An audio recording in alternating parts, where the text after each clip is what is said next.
बिहार के मिथिलांचल में फुलपरास विधानसभा क्षेत्र से लोजपा प्रत्याशी विनोद नारायण सिंह से डीबी लाइव संवाददाता पंकज मिश्रा ने खास बातचीत की। विनोद नारायण सिंह का दावा है कि इस चुनाव में जेडीयू के साथ साथ नीतीश कुमार का भी सफाया हो जाएगा। और क्या क्या दावे हैं विनोद नारायण सिंह के, देखिए हमारी ये विशेष पेशकश। बिहार विधानसभा चुनाव में लगातार प्रत्याशियों का जनसंपर्क अभियान जारी है। इसी बीच हम फुलपरास विधानसभा क्षेत्र में पहुंचे हैं, जहां पर लोक जनशक्ति पार्टी के उम्मीदवार विनोद कुमार सिंह जी हमारे बीच मौजूद हैं। हम उनसे जानते हैं कि किस तरह से उनको लगातार जनसंपर्क अभियान के दौरान जनता का संबोधन मिल रहा है या जनता का समर्थन मिल रहा है। हम उनसे जानते हैं और क्या उनकी रणनीति है चुनाव जीतने के बाद, और चुनाव जीतकर किस तरह से वो जनता के विश्वास पर खरा उतरने वाला है। जी विनोद जी, आपका डीवी लाइव में स्वागत है। धन्यवाद। किस तरह से जनता का समर्थन मिला? आप लगातार जनसंपर्क कर रहे हैं। हम लगातार 15 तारीख से जनसंपर्क में हैं और हम यही मुझे एहसास हो रहा है कि जनता हमसे बहुत आगे है, मैं बहुत पीछे हूँ। यहाँ का चुनाव मैं नहीं लड़ रहा हूँ, फुलपरास विधानसभा के तमाम जनता तमाम मतदाता भाई वो चुनाव लड़ रहे हैं। जो दूसरे दल के प्रत्याशी हैं वो कितना चुनौती दे रहे हैं या उनसे कितना आपको प्रतियोगिता सामना करना पड़ रहा है? मुझे किसी भी दल से कोई चुनौती नहीं है। हमारी जीत सुनिश्चित हो चुकी है। यहाँ लड़ाई दूसरे नंबर पर रहने के लिए बाकी दलों में चल रहा है। किस तरह की समस्या आपको दिखती है यहाँ पर? अगर जीत कर आते तो किस तरह का प्राथमिकता होगी समस्याओं के निदान के लिए?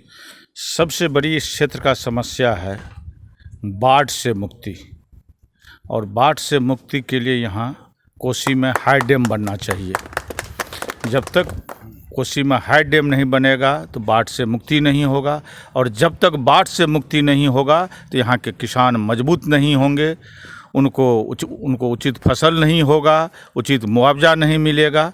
इसलिए हमारा सबसे पहला प्राथमिकता है कि यहाँ के इस क्षेत्र के लोगों को बाढ़ से मुक्ति मिले। मुख्यमंत्री नीतीश कुमार ने कल एक जनसभा किया था मिथिलांचल क्षेत्र में, जहाँ पर कि उन्होंने कहा था कि बिहार का विकास मिथिला के विकास के बिना संभव नहीं है। तो 15 साल लगातार वो मुख्यमंत्री रहे, इसके बाद भी मिथिलांचल का विकास नहीं हुआ, क्या कहेंगे? ये कल जो वो बोले कि मिथिला का जब तक विकास नहीं होगा बिहार का विकास नहीं होगा, ये नई बात उनके लिए नहीं है। माननीय मुख्यमंत्री जी ये बात 15 साल से और हर एक मीटिंग में यही कहते आए हैं, और यदि उनको फिर कहीं मौका तो मिलने वाला नहीं है। अब तो उनकी विदाई समारोह की तैयारी चल रही है बिहार से।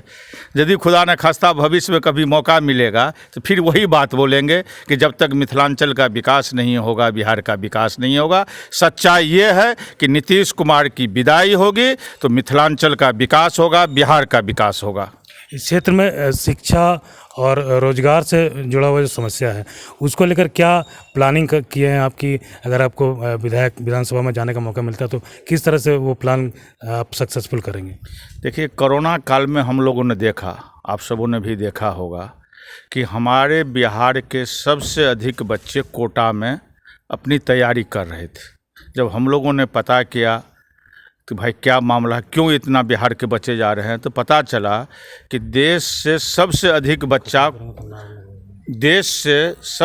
बच्चा अपनी तैयारी करने के लिए कोटा आते हैं। हम लोगों ने और जब जानकारी लिया कि इसका कारण क्या है तो मालूम हुआ कि यहाँ पढ़ाने वाले शिक्षक भी सबसे अधिक बिहार के ही हैं। उसके आगे मालूम हुआ जितना भी इंस्टीट्यूट लोग चला रहे हैं उसके जो ऑनर मालिक हैं वो भी सबसे अधिक बिहार के ही हैं। तो ऐसा क्यों? जब सब कुछ बिहार का ही है तो फिर कोटा क्यों? जब हमारी सरकार बनेगी, भाजपा लोजपा की सरकार बिहार में बनेगी तो एजुकेशन हब होगा बिहार में, और यहाँ के बच्चों के लिए कोटा से भी बेहतर व्यवस्था बिहार में किया जाएगा ताकि यहाँ के बच्चे अपनी तैयारी करने के लिए बिहार से बाहर नहीं जाए। ऐसा भी देखा जाता है कि जो स्वास्थ्य की सुविधा यहाँ नहीं मिल पाती है लोगों को, इसके चलते लोग दूसरे शहरों में जाते हैं, बाहर जाते हैं। तो स्वास्थ्य सुविधाओं के लिए क्या प्लान करते हैं? नरेंद्र मोदी जिंदाबाद। स्वास्थ्य की व्यवस्था यहाँ कुछ भी नहीं है। जब आप घूम कर देखेंगे तो अस्पताल, डॉक्टर है लेकिन अस्पताल नहीं है। यदि कहीं डॉक्टर हैं, यदि कहीं अस्पताल है तो वहाँ डॉक्टर नहीं है। और यदि खुदा न खास्ता कहीं अस्पताल भी और डॉक्टर भी है तो ऐसा जगह अस्पताल बना हुआ वहाँ मरीज ही नहीं पहुँच पाता है। तो इसलिए जब हमारी सरकार बनेगी तो अस्पताल भी होगा, अस्पताल का अपना भवन होगा, वहाँ डॉक्टर भी रहेगा और मरीजों को वहाँ दवा भी मिलेगी, वहाँ एम्बुलेंस का भी व्यवस्था रहेगा, सारी सुविधा परिपूर्ण रहेगा। जब हम लोग इस तरफ आ रहे थे फुलपरास की तरफ और हाईवे को छोड़कर जब गांव की तरफ जो सड़क है वो आती है, तो एक भी सड़क हम लोग को मुकम्मल नहीं मिली है, सारे सड़क का हाल बहुत ख़राब मिला। तो अगर मान लीजिए किसी बीच में कोई मरीज़ को एम्बुलेंस लेकर अस्पताल तक जाना हो, तो ऐसी हालत हो जाए कि मरीज़ रास्ते में ही दम तोड़ देगा। सड़कों की व्यवस्था सुदृढ़ करने के लिए क्या करेंगे? देखिए, ऐसी बात नहीं कि सड़क का काम नहीं होता है। जिस सड़क से आप आए होंगे, गए होंगे, सड़क बनता है, जिस तेज़ी से बनता है उसी तेज़ी से सड़क उखड़ भी जाता है। यहाँ 15 साल में सिर्फ भ्रष्टाचार, लूट यही हुआ है।